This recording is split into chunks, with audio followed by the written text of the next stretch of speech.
আসসালামু আলাইকুম সম্মানিত দর্শক শ্রোতা। আজকে আরেকটু ভিন্ন রকমের ইস্যু নিয়ে আপনাদের সামনে কথা বলতে হাজির হয়েছি। সেটি হচ্ছে অনেকের মন খারাপ থাকে, তো স্বাভাবিকভাবেই আমরা সরাসরি ডাক্তারের কাছে হাজির হই।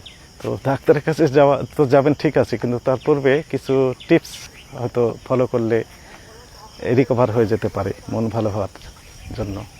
তো সেটি কি? রান। 5 মিনিট রান করলে শরীরে এক প্রকার হরমোন নির্গত হয়। এই হরমোনকে হ্যাপি হরমোন বলে। এন্ডোরফিন নামের একটি হরমোন নিঃসৃত হয়। তো এই হরমোন নিঃসৃত হলে কি হয়, আমাদের শরীরে এক প্রকার ভালো লাগা তৈরি হয়, মনে একটা ভালো লাগা তৈরি হয়। এরপর যদি 15 মিনিট রান করা হয় স্লো গতিতে, সেক্ষেত্রে সেরোটোনিন নামের আরেক প্রকার হরমোন নির্গত হয়, এটিও হ্যাপি হরমোন। এবং 40 মিনিট যদি কেউ রান করে স্লো গতিতে, তবে সেক্ষেত্রে ডোপামিন নামের যে হরমোনটি নিঃসৃত হয়। এই হরমোনগুলোর কাজই হচ্ছে মনকে প্রফুল্ল রাখা, ভালো রাখা। অর্থাৎ আমাদের দৈনন্দিন জীবনে বিভিন্ন সমস্যা ফেস আমাদের করতে হয়। সেই সমস্যা ফেস করার ক্ষেত্রে আমাদের মনটা স্বাভাবিকভাবে খারাপ হয়ে যেতে পারে।